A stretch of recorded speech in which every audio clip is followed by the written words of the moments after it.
Assalamualaikum warahmatullahi wabarakatuh. Bertemu lagi dengan aku Mili Umri dan masih di channel Mister Mili. Nah, teman-teman, hari ini kita belajar lagi persiapan menghadapi tes KDCAT yang sebentar lagi kalian akan laksanakan ya.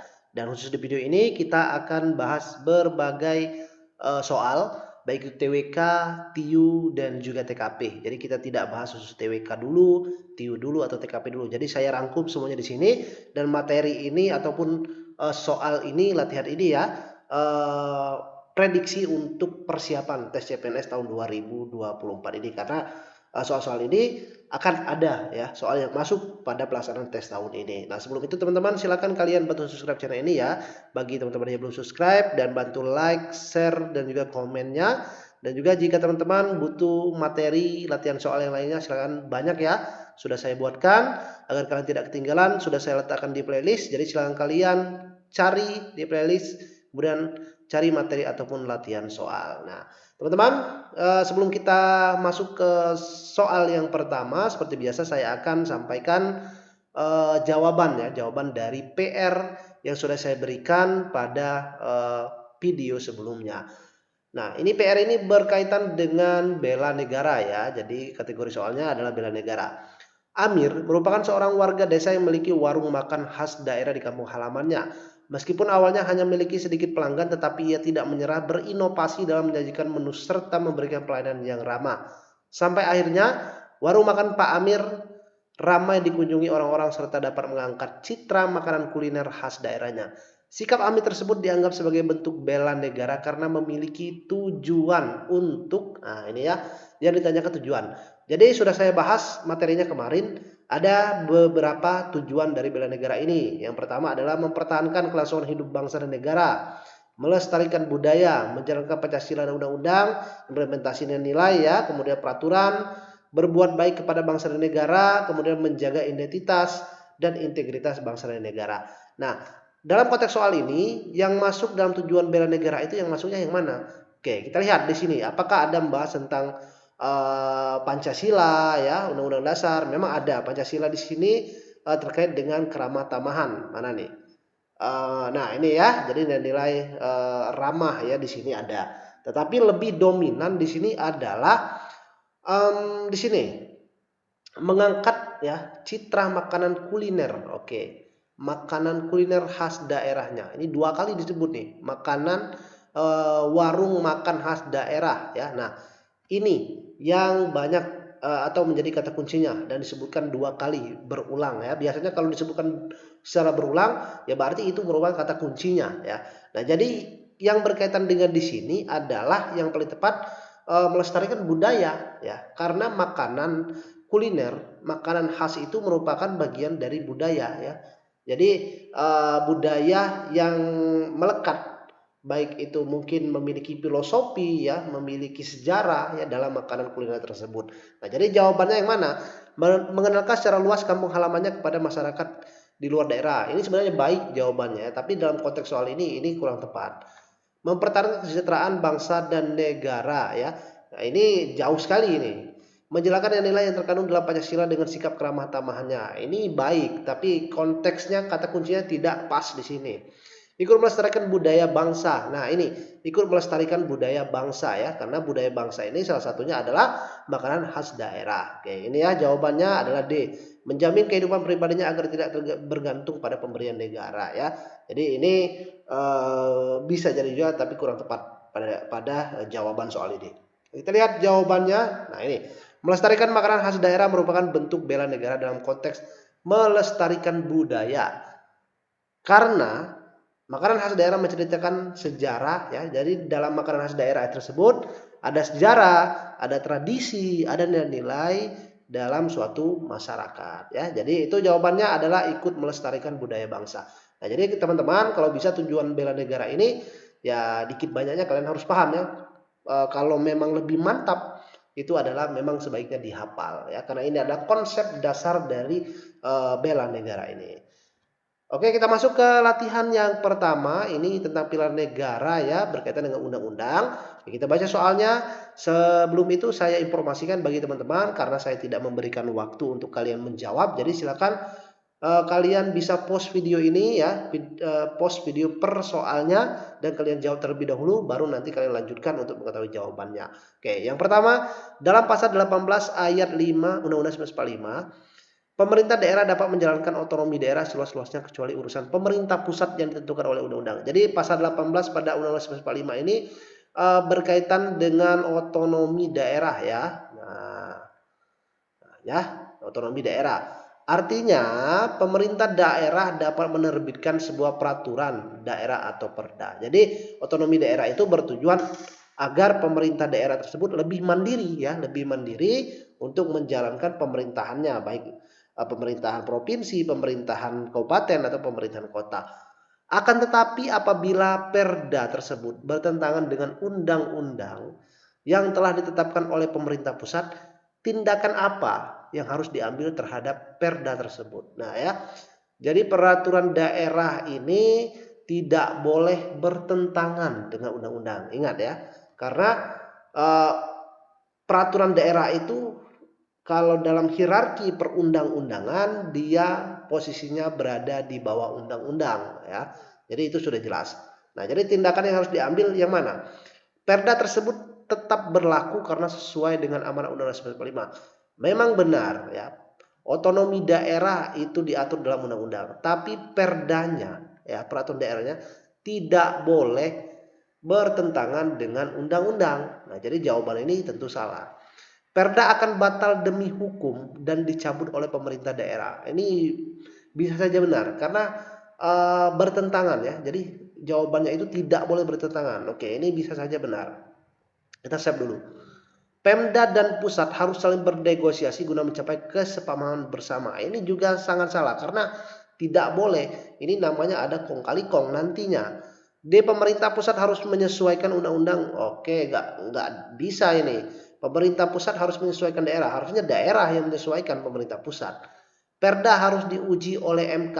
Ingat, ada yang dapat menguji undang-undang tersebut ada dua lembaga ya, MK dan juga MA. Tetapi keduanya memiliki fungsi yang berbeda. Kalau Mahkamah Konstitusi ya, dia menguji undang-undang terhadap undang-undang dasar.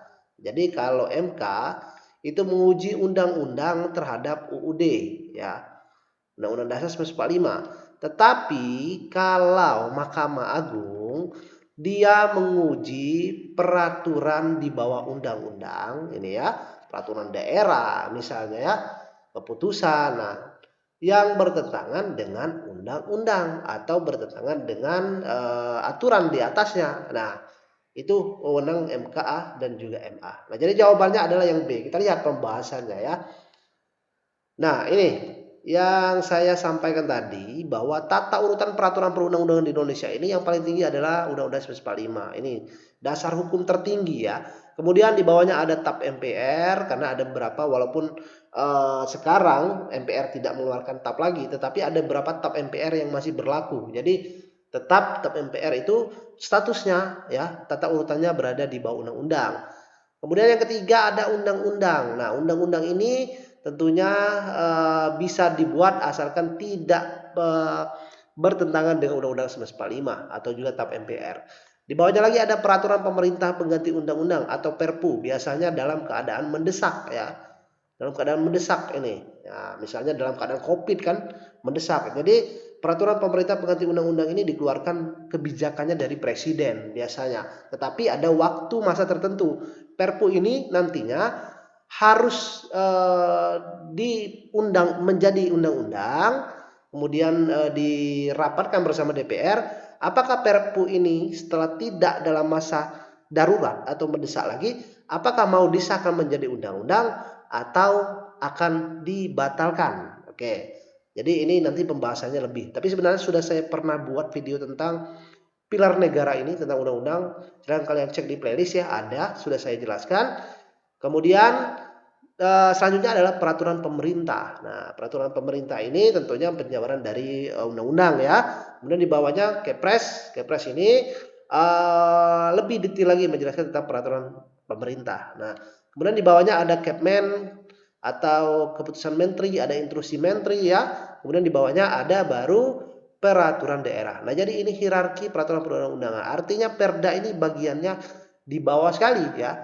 Nah, jadi perda ini tidak boleh bertentangan dengan peraturan yang ada di atasnya, termasuk dengan peraturan ataupun dengan undang-undang. Nah, jadi itu ya. Jadi jawabannya memang tidak boleh bertentangan. Kalau perda itu salah, artinya harus dicabut ya, bukan undang-undang yang menyesuaikan perda, tapi perdanya yang tidak boleh bertentangan dengan undang-undang. Nah, kemudian selanjutnya yang sudah saya bahas tadi, jadi apabila perda tersebut memiliki pertentangan dengan undang-undang, boleh diujikan. Mungkin ada pihak yang ingin mengujikan apakah memang bertentangan ya dengan undang-undang. Seandainya ada yang memang menggugat, nah itu bisa diajukan kepada Mahkamah Agung. Ya, bukan Mahkamah Konstitusi ya. Jadi Mahkamah Agung itu hanya menguji peraturan perundang-undangan di bawah undang-undang. Nah, di bawah undang-undang ini dari sini ya sampai sini ini wewenang dari Mahkamah, oke, dari Mahkamah Agung. Sedangkan kalau undang-undang ya, nah ini wewenang dari Mahkamah Konstitusi. Kalau misalnya undang-undang yang dibuat itu ada pertentangan dengan Undang-Undang 1945, ada yang menggugat. Nah, itu ke MK ya. Jadi itu perbedaannya. Jadi teman-teman sebenarnya harus paham, harus hafal ini karena ada beberapa soal yang terkadang soal-soalnya itu masuk. Apalagi pilihan negara ini setiap tahun kalau saya lihat masuk baik soal kedinasan ataupun CPNS. Jadi jawabannya karena perda tidak boleh bertentangan dengan peraturan yang lebih tinggi. Jawabannya adalah yang B. Lanjut soal yang nomor 2. Ini soal penalaran analitis. Oke, tidak ada warga kota A mendapat bantuan. Warga yang mendapatkan bantuan akan mendapatkan pelatihan. Kesimpulan yang dapat diambil adalah, nah ini kalau penalaran analitis itu kan banyak ya, banyak dalam artian kata kuncinya ataupun cara menjawabnya ya, bisa JKP, oke, JKP maka ki ya, atau ada yang istilahnya premis ya, premis 1, ada premis 2, ada premis 3 ya. Ini namanya premis. Premis itu ada kalimat. Ini bisa jadi premis 1 ya, premis 2. Tapi ada juga terkadang dalam penalaran analitis itu kita tidak perlu rumus ini ya. Cukup kita telaah saja dari kalimatnya. Ya, kalau 2 ini sepertinya ini langsung kita telaah saja, langsung kita ambil poin kata kuncinya. Kata kuncinya di mana? Tidak ada warga kota A mendapatkan bantuan. Artinya warga kota A, ini kita anggap kota A ya. Nah, ini tidak ada mendapatkan bantuan. Warga yang mendapatkan bantuan akan mendapatkan pelatihan. Nah, jadi kalau ada warga yang mendapatkan bantuan akan mendapatkan pelatihan. Intinya warga tersebut bukan warga kota A. Nah, ini ya. Jadi kalau ada warga yang mendapatkan bantuan akan mendapatkan pelatihan, berarti warga tersebut bukan warga dari kota A ya. Jadi kesimpulan yang dapat diambil, oke, kita lihat beberapa warga kota A mendapatkan bantuan. Ingat, tidak ada warga. Oke, salah. Semua warga kota A, apalagi semua ya, beberapa aja nggak ada, apalagi semua. Beberapa warga kota A tidak mendapatkan pelatihan dan bantuan. Beberapa ya, sedangkan tidak ada artinya semua ya. Nah, ini salah. Semua warga yang mendapatkan pelatihan dan bantuan bukan dari kota. Nah, ini jawabannya. Oke, jadi sudah saya jelaskan tadi. Jadi warga yang mendapatkan bantuan bukan dari warga kota A. Jadi kalau ada warga yang mendapatkan bantuan dan pelatihan berarti dia bukan warga kota A. Tidak ada warga mendapatkan pelatihan tapi hanya mendapatkan bantuan. Nah, ini salah. Jadi jawaban tepat adalah jawaban yang D. Nah, ini ya saya jelaskan tadi bahwa jenis soal penalaran analitis itu tipe soalnya banyak. Ada yang memang membutuhkan rumus, ada yang susah, ada juga yang gampang. Seperti contohnya ini soal yang gampang sebenarnya. Tapi kalau teman-teman tidak jeli, ini bakal menjadi jebakan. Kalian akan lama melihat rumus-rumusnya seperti ini. Padahal soal-soal yang penalaran analitis seperti ini gampang. Cukup kita telaah saja ya. Kita lihat secara logika berpikir saja kita sudah tahu. Nah, jadi jawaban yang tepat adalah jawaban yang D. Oke. Soal ketiga, Pak Arif baru saja terpilih sebagai wali kota di tempat kelahirannya. Ya, ini soal profesionalisme, berarti soal TKP ya, soal TKP. Nah, ini tes karakteristik pribadi. Pak Arif baru saja terpilih sebagai wali kota di tempat kelahirannya. Setelah pelantikan, Ia pun mulai menyusun tim kerja yang akan membantu mensukseskan program kerjanya selama 5 tahun ke depan. Sikap Pak Arif harusnya, oke, ingat, ini soal berkaitan dengan profesionalisme. Artinya harus bekerja secara profesional, harus bekerja sesuai aturan ya. Jadi itu kata kuncinya. Walaupun memang di dunia nyata terkadang hal-hal yang seperti ini bertolak belakang, tapi kalau di soal yang harusnya terjadi ya. Jadi kalau saya bilang ke teman-teman semuanya ya, kalau di kelas bimbel itu suka saya bilang, jadi kalau mau jawab soal TKP itu kita harus jadi orang yang seolah-olah kita itu orang yang memang benar 100%, walaupun pada kenyataannya terkadang tidak seperti itu.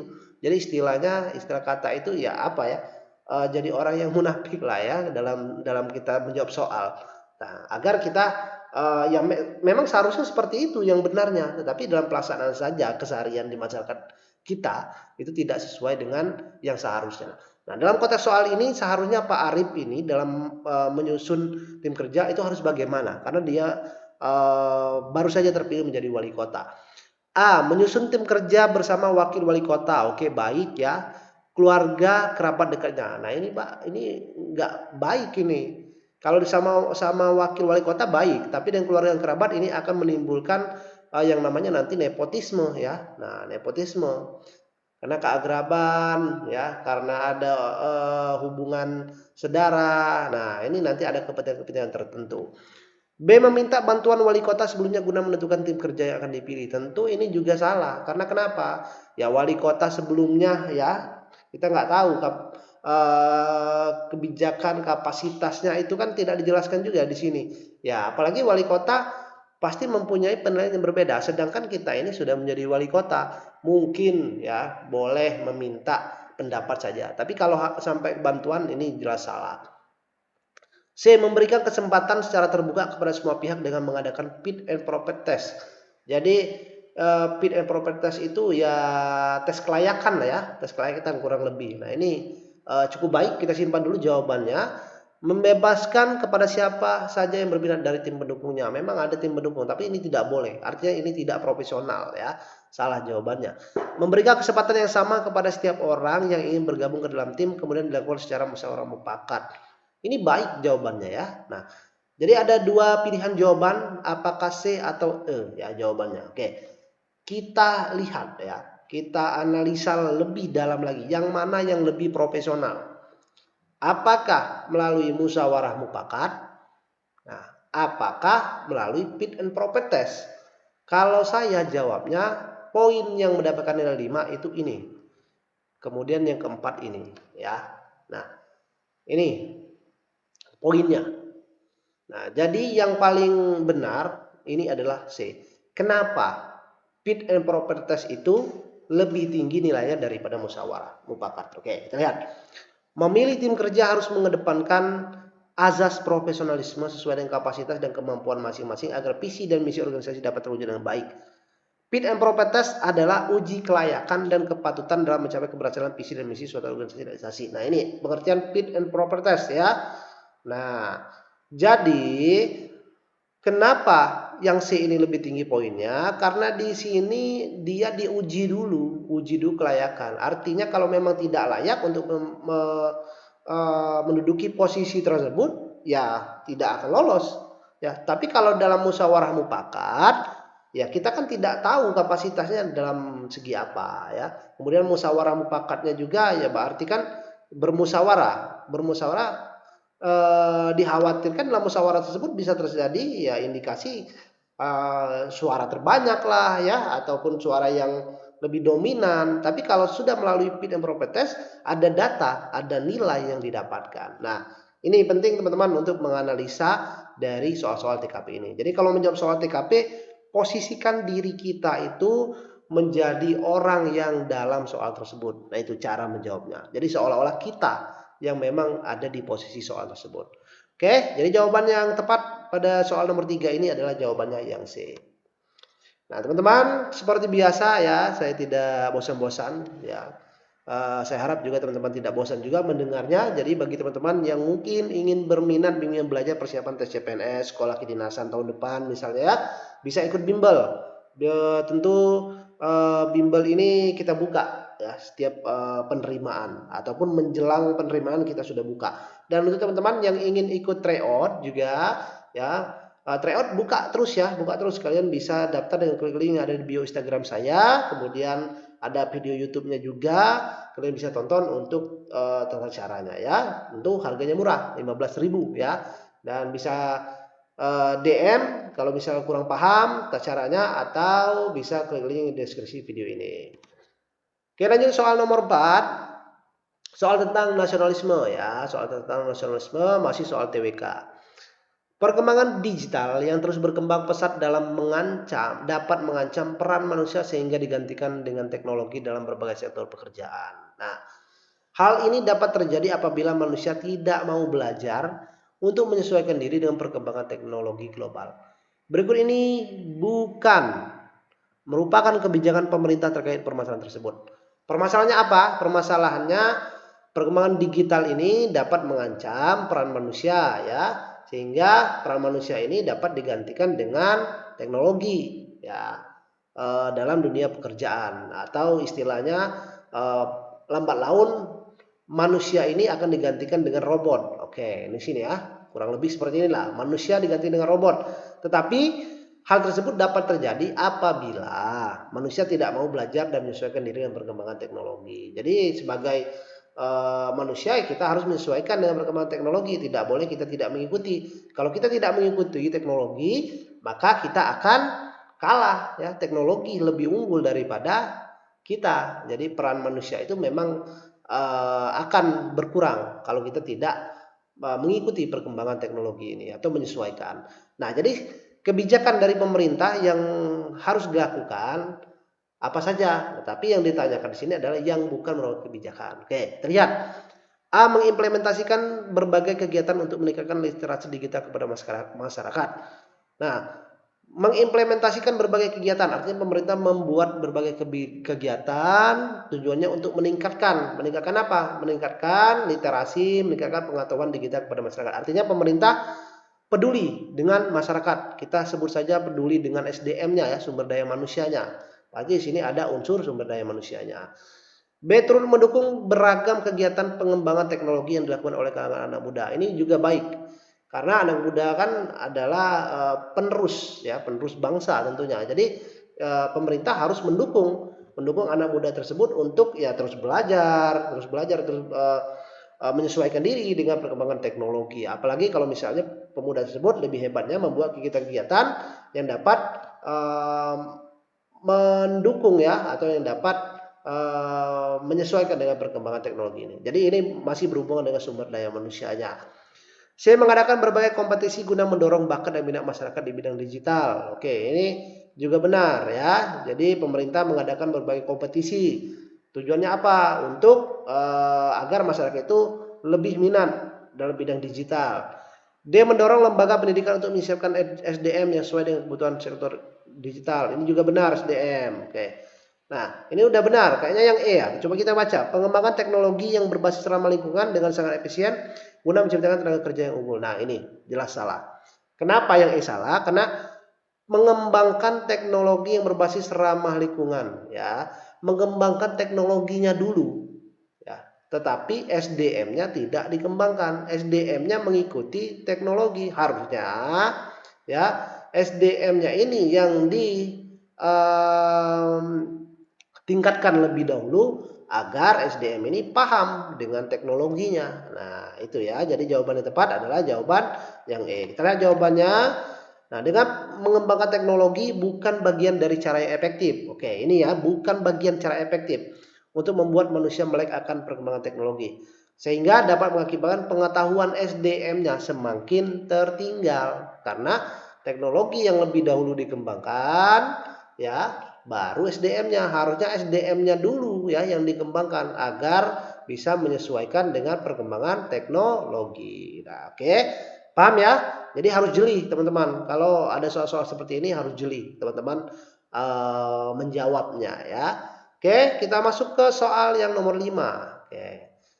Nomor 5, TIU, perbandingan. Saya belum pernah bahas soal perbandingan ya, tapi di video ini saya bahas. Nanti kedepannya saya akan buatkan materi khusus dengan perbandingan ini. Perbandingan ini ada dua. Ada perbandingan ya, perbandingan senilai. Oke. Ada perbandingan tak senilai. Nah, sebelum saya masuk ke sini saya bahas singkat dulu ya materinya. Ataupun saya bahas dulu agar teman-teman paham konsepnya. Nah, ini saya sudah buatkan. Nah, jadi ada dua dalam perbandingan ini, ada perbandingan senilai dan juga perbandingan tidak senilai. Nah, perbandingan senilai itu apa? Perbandingan senilai itu jika ruas kirinya, nanti akan ada rumus cara menjawabnya ya. Jika ruas kirinya itu lebih banyak ya, maka yang kanannya juga lebih banyak. Nah, itu artinya perbandingan senilai. Kalau yang kiri lebih sedikit dan juga yang kanannya ya, makna yang kanannya itu lebih sedikit, artinya ini juga masuk ke perbandingan senilai. Artinya sama ya. Contohnya apa? Contohnya seperti ini. Semakin jauh jarak, maka bensin yang dibutuhkan semakin banyak. Semakin jauh jarak, ini ruas bagian kiri ya. Nah, maka bensin yang dibutuhkan semakin banyak juga. Artinya luas yang kanan ini juga bertambah. Jadi yang ruas kiri bertambah, yang ruas kanan bertambah, artinya sama. Nah, ini artinya perbandingan senilai. Atau kalau ruas kirinya ini berkurang ya, kemudian luas kanannya berkurang, nah itu sama ya, artinya perbandingan senilai. Kalau perbandingan tak senilai, ini kebalikannya. Jika makna yang bagian kirinya itu bertambah, kalau yang bagian kanannya itu berkurang, artinya itu tak senilai. Atau kebalikannya, kalau yang kirinya berkurang, yang kanannya bertambah, artinya tak senilai. Contohnya apa ya? Misalnya semakin tinggi kecepatan. Nah, semakin tinggi kecepatan kita berkendara, tinggi berarti bertambah nih ya, semakin bertambah kecepatannya. Maka waktu tempuh semakin berkurang. Nah, kan logika seperti itu. Jadi kalau kita membawa kendaraan itu dengan kecepatan yang lebih tinggi, maka jarak tempuhnya akan semakin berkurang. Nah, artinya ini perbandingan tidak senilai. Oke. Paham ya? Jadi kalian harus tahu terlebih dahulu kalau menjawab perbandingan senilai tak senilai ini, kalian harus tahu dia masuk kategorinya yang mana. Apakah perbandingan senilai atau perbandingan tak senilai. Nah, lihat pada contoh soal yang nomor 5 ini. Sebuah pekerjaan dapat selesai selama 16 hari oleh 7 orang pekerja. Oke. Kita buat seperti ini ya. Jadi 16 hari. Oke. Ini ruas kirinya. Ya. Kemudian dikerjakan oleh 7 orang, artinya 7 orang. Nah, ya. Jika 3 orang pekerja diminta untuk bekerja di tempat lain, oke. Berapa waktu yang dibutuhkan untuk dapat menyelesaikan pekerjaan? Nah, berapa waktu? Berarti yang ditanyakan adalah hari. Berapa hari ya? Jadi berapa hari? Nah, di sini kalau biasanya itu menggunakan X ya. Jadi ditanyakan adalah berapa harinya. Untuk dapat menyelesaikan pekerjaan dengan pekerjaan tersisa. Pekerjaan tersisa kalau 3 berarti ya 7 dikurang 3, oke. Sisa 4 orang. Berarti di sini adalah 4 orang. Nah, cara menjawabnya bagaimana? Oke. Jadi cara menjawabnya adalah ingat rumus ya. Nah, ini ingat rumus X sama dengan atas dikali atas dibagi bawah. Oke, atas 16. Nah, ini ya. Atasnya adalah 16 ya. Dikali 7. Oke, dibagi dengan 4. Nah, kemudian cara yang cepatnya bagaimana? Kita bisa mengkalikan 16 dikali 7 ya, itu boleh 16 dikali 7. Misalnya 16 ya, kemudian dikali 7 ya. Oke, itu merupakan 112 ya. Oke, 112 kemudian dibagi 4. 4 kali berapa? Itu dapat hasilnya 12 atau 112 ya. Oke, 4 kali berapa? Bisa kita kalikan di sini. 4 kali berapa nih ya? Nah, kita lihat. 4 kali 24, 28, 32. Oke, kayaknya ini ya, 28. Oke, kita lihat. Berarti 4 kali 28. Nah, ini jawabannya adalah 28. Nah, oke.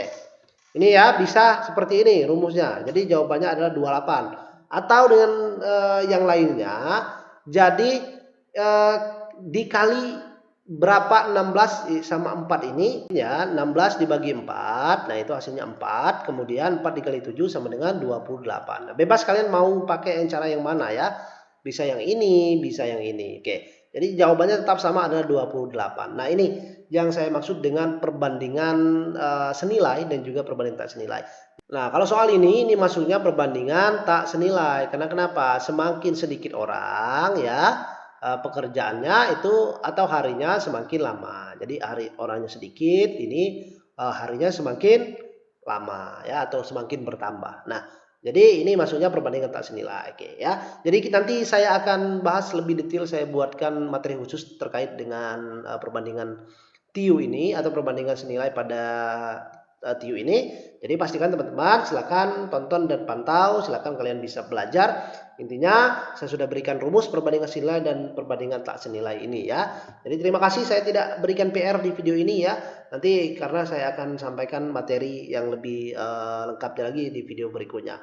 Terima kasih untuk teman-teman yang sudah menonton video ini sampai selesai. Semoga bermanfaat. Bagi teman-teman yang mungkin ya masih ada pertanyaan atau request materi, silahkan tulis di kolom komentar. Dan jangan lupa tonton materi dan juga latihan-latihan soal lainnya. Terima kasih sekali lagi, saya wassalamualaikum warahmatullahi wabarakatuh.